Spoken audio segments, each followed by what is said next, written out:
everybody, and welcome back to another video. Today I will be ranking all the roller coasters I rode at Knott's Berry Farm. I basically got on every single coaster there except for their kiddie coaster and Montezuma's Revenge, which Montezuma's Revenge was closed.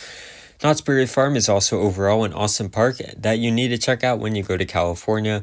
Anyways, it's time for me to rank all the roller coasters I rode at Knott's Berry Farm. Coming in at number 8 is Pony Express, and overall, I just hated this ride. I do not like the Zamperla motor coaster model at all, and Pony Express was just not a good ride at all. The restraints absolutely suck.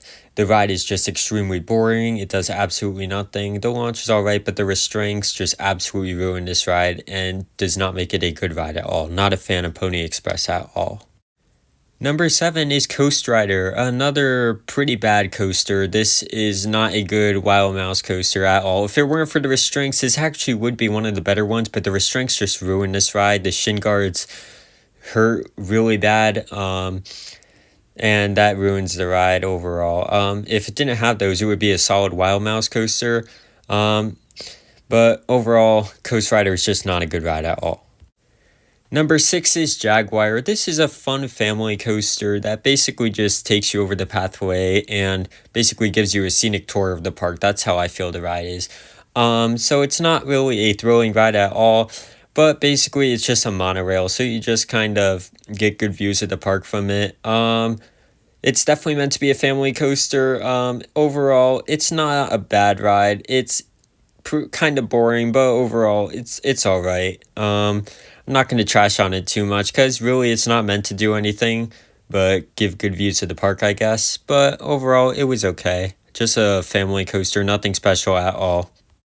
Number 5 is Sidewinder, and this ride was a very big surprise for me. Usually I'm not a fan of spinning coasters at all, but this one I found to actually be very good. The spinning is actually kind of crazy on this ride, and the ride is actually decently forceful. Not to mention, it runs really fast. So overall, short ride, I will say as well. But overall, this is a very fun coaster that I really did enjoy. Number 4 is Hang Time, and this is a very fun coaster. Basically, the way I describe it is it's a better version of Fahrenheit in a way. The inversions are very snappy. The drop is awesome. The ride pulls some good forces. The pacing on it is actually very good as well. But I was surprised how good the forces were on this ride, actually. The inversions also give some very good hang time. There's some very good airtime moments on the ride as well, mainly the drop, and then there's like a small speed hill area. Overall, hang time is just a really fun ride overall. That's the best way to describe it. It's just a very fun ride. And now we get into the top 3, and the top 3 here is awesome. Number 3 is Silver Bullet.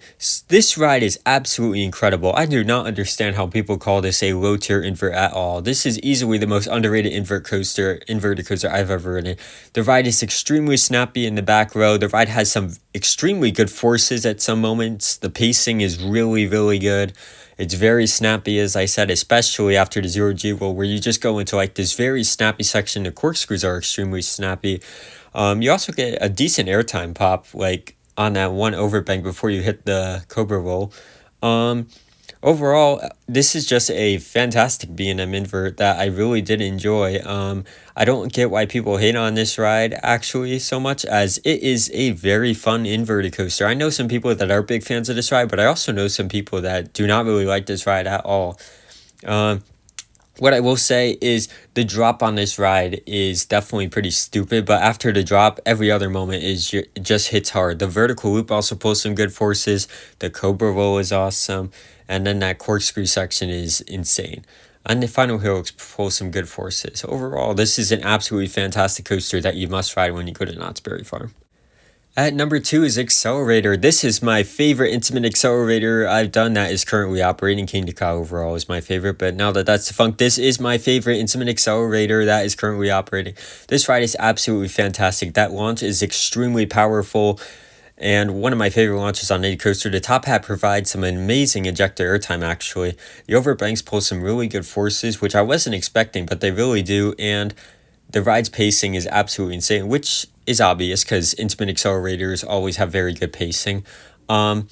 But I was a huge fan of Accelerator. As I said, the top hat gives insane airtime, and The overbanks really surprised me with how forceful they were. Overall, this is just an awesome ride. It's my favorite currently operating Intamin Accelerator coaster I've done by far. Just overall a fantastic coaster that you must ride when you go to Knott's Berry Farm.